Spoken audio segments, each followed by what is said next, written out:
నారాయణ నారాయణ నారాయణ శ్రీమన్నారాయణ నారాయణ నారాయణ నారాయణ దేవర్షి, మేము తమరినే వెతుకుతూ ఉన్నాం. నన్నా? అవును, దేవేంద్రులు తమరిని చూడ ఆరాటపడుతున్నారు. వెంటనే స్వర్గానికి రండి దేవర్షి. ఎందుకు ఎందుకు ఎందుకు రావాలి నేను స్వర్గానికి? నేను ఆ దేవేంద్రుడు సేవకుడనా?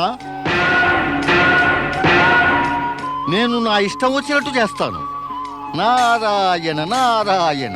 ఇష్టం వచ్చినప్పుడు ఎక్కడికి వెళ్ళాలనుంటే వెళతాను, లేకుంటే వెళ్ళను. కోపగించకండి దేవర్షి. మేము తమరిని ప్రార్థిస్తున్నాం. తమరు గనక మాతో స్వర్గానికి రాకపోతే దేవేంద్రులు మాపై కోపగిస్తారు. ఓహోహోహోహోహో, బాగుంది, చాలా బాగుంది. దేవేంద్రుడు తమపై కోపగించకూడదని నాపై నేనే కోపం కలిగించుకోవాలా? చాలా బాగుంది. మీ ముగ్గురి సమస్యల భారమంతా నా నెత్తిన నేనెందుకని వేసుకోవాలి? తమకెవరూ చెప్పకపోయినప్పటికీ ప్రపంచంలోని సమస్యల భారం అంతా నెత్తిపైన వేసుకుంటారు కదా. చెప్పానుగా, నేను ఏది చేసినా కూడా నా ఇష్ట ప్రకారమే చేస్తాను. నాకీ విషయం తెలుసు. ఆ దేవేంద్రుడు నన్నెందుకు పిలుస్తున్నాడో. ఆ లక్ష్మీనారాయణులు జలంధర భవనానికి వెళ్ళారని చింతిస్తున్నారు, నాకు తెలుసు. ఆయనకు కావాల్సింది నేను వారిని అక్కడి నుంచి తీసుకురావడమే. కానీ అలా చేయడం నా వల్ల మాత్రం కాదు. తమరు చెయ్యలేరా? తారకాసురుడు భయంకర రాక్షసుడు కదా, అత్యంత భయంకరుడు. జలంధరుడు అతడి తర్వాత పుట్టినవాడైనా కూడా రాక్షసత్వంలో ఆ తారకాసురుని తలదన్నినవాడు. అక్కడికెవరెడతారు? పైగా నేనా? నారాయణ నారాయణ.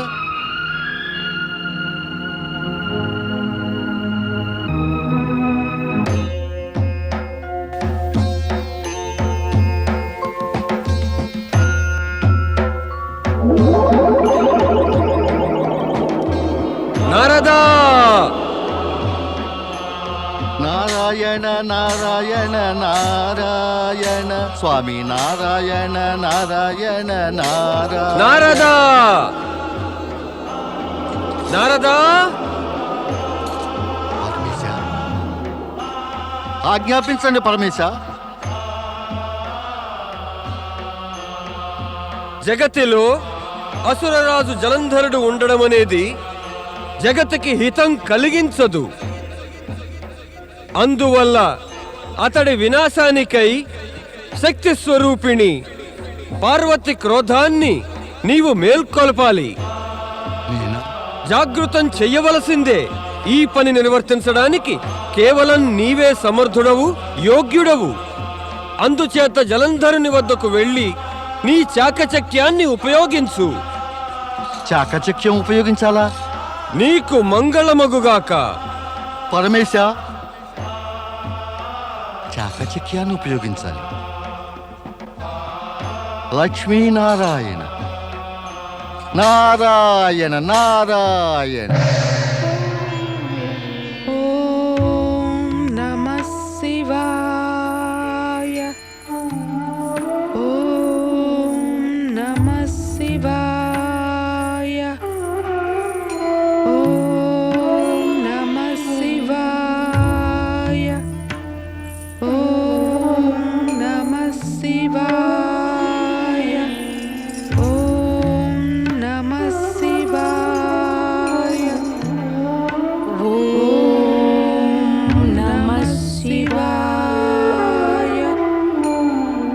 ఓం నమః శివాయ. ఓం నమః శివాయ.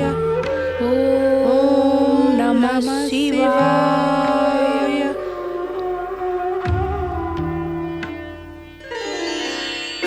దేవి, తమరిక్కడికి రావడం శివకృప యొక్క పరిణామమే. నా భర్త, తమరి సోదరుడు వ్యర్థంగా దేవతలతో యుద్ధం చేశారు.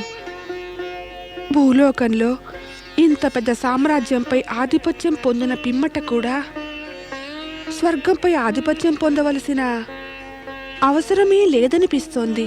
జ్ఞానులు బుద్ధిమంతులు ఆధిపత్యం గురించి కాక కర్తవ్యము ఆచరణల గురించి సచేతనులవుతారు.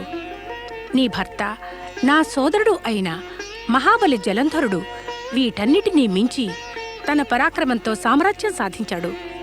కేవలం పరాక్రమమే కాదు దేవి, నా పాతివ్రత ధర్మము, నా సతీత్వము కూడా మహాబలి విజయాలకు తోడ్పడ్డాయి. ఇది మహాబలికి నాకు కూడా గర్వకారణమే కదా. అవును, స్వయంగా పరమేశ్వరుడే నాకు దృఢ విశ్వాసాన్ని కలిగించారు. నా సతీత్వమే సదా నా భర్తను రక్షిస్తూ ఉంటుందట. నీ సత్ప్రవర్తన, నీ ఉన్నతాదర్శాల వల్లనే పరమేశ్వరుడు నీకు వరంగా ఈ నమ్మకాన్నిచ్చారు. ఓం నమః శివాయ. బృందా బృందా బృందా స్వామి, స్వామి, బృందా, నీవు మా ఆజ్ఞను, మా మాటను పాటించనే లేదు. లక్ష్మీ, విష్ణువు ఇంకా మహల్లో మన అతిథులుగా ఉంటూ మనకు విరుద్ధంగా కుట్రలు పడుతున్నారు. లేదు స్వామి, లేదు. వారు మనకు విరుద్ధంగా కుట్రలెన్నడూ పన్నలేరు. వారు మనకు బంధువులు, మన శుభం కోరేవారు. హే! బంధువులట, శుభం కోరుతారట. అందుచేతనే నీవు నీ భర్త కోరికనే ధరించి ఇంకా వారిరువురిని మహల నుండి పంపేయలేదా? బంధువులంటే ఇలాంటి వారేనా? నా ప్రాణాలు తీయడానికి ఉద్యుక్తుడైన తన భర్త విష్ణువును ఆపలేకపోయిందా నా సోదరి లక్ష్మి? సోదరి అంటే ఇటువంటిదేనా? తనకు తెలియదా నేను తన భార్యకు సోదరుడనని? విష్ణువు నాపై చావు దెబ్బలు కొట్టాడే. బావగారు ఇలాగే చేస్తాడా? ఆయన దేవుళ్ళందరిలో శ్రేష్ఠుడు, పూజనీయుడు. ఏమయ్యింది? దేవతలు మనకు శత్రువులు. ఇలాంటి దయలేని స్వార్థపరులు నాకు బంధువులు, శుభం కోరేవారు కారు, ఎన్నటికీ కారు. ఏమైనా సరే వారిక్కడి నుంచి వెళ్ళిపోవలసిందే. అవును జలంధర, ఇక మేము నిశ్చయించుకున్నాం. మేమిక్కడి నుంచి వెళ్ళిపోవాలి. కానీ ఈ విధంగా మమ్మల్ని అవమానించి పంపినందుకు దుష్పరిణామం కూడా నీవనుభవించాలి. అది నిశ్చయమని తెలుసుకో. నీ సర్వనాశనం సమీపించింది.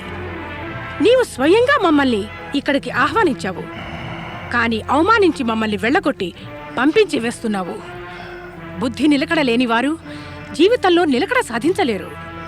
నీవు సాధించలేవు.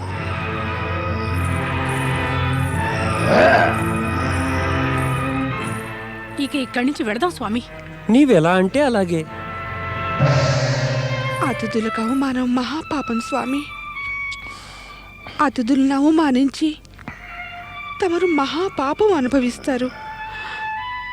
దీని దుష్పరిణామం నుంచి తమరినెవరు రక్షించగలరు? మహారాణి వృంద, బలశాలికి పరాక్రమవంతుడికి ఏ దుష్పరిణామము కలగదు.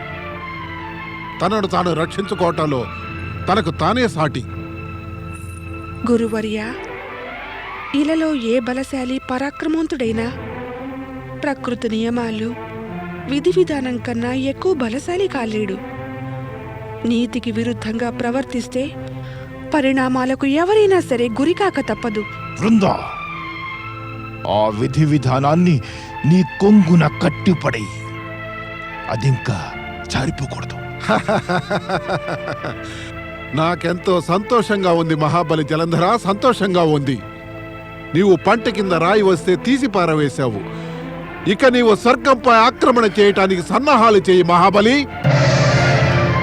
స్వామి, స్వర్గంపై ఆక్రమణ అరిష్టకారకం. తమరు తమ బుద్ధిని, వివేకాన్ని ఉపయోగించండి. నా బుద్ధినా లేక నీ బుద్ధినా? వృందా, నీకు కూడా మంచిది. నీ పరిమితిలో నీవు ఉండు. హా!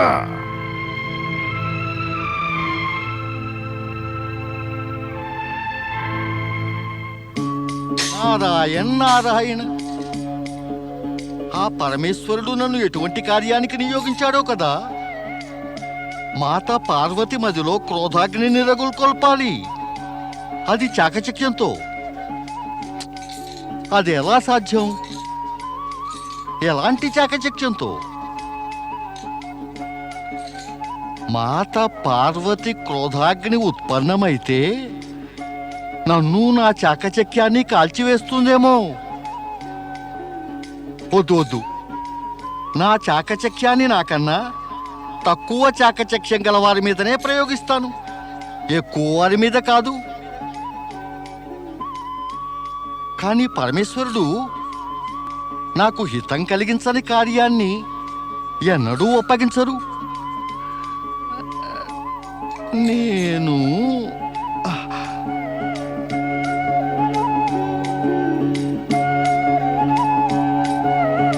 నారాయణ నారాయణ.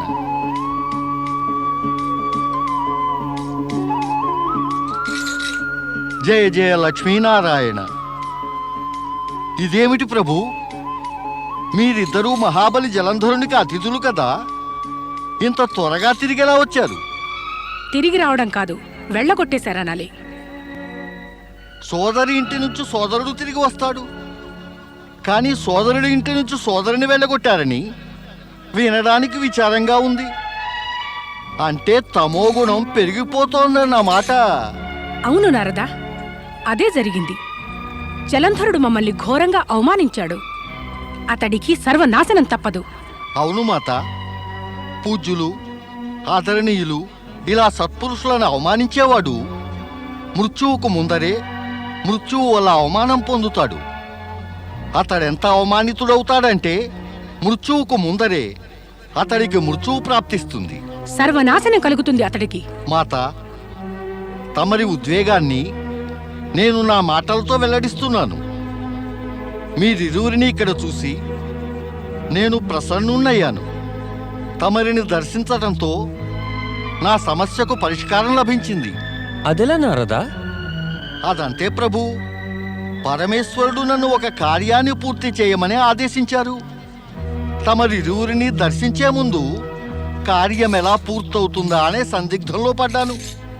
కానీ మీరిరువురిని దర్శించిన పిమ్మట సందిగ్ధం తీరింది. అంటే ఆ కార్యాన్ని నేను నిశ్చింతగా పూర్తి చేయగలుగుతాను. ఇక నాకు పరమేశ్వరుని ఆదేశపు అర్థమేమిటో తెలిసిపోయింది శ్రీహరి. ఏమా ఆదేశం, ఏమా కార్యం, ఎటువంటి సందిగ్ధం? స్పష్టంగా చెప్పు నారదా.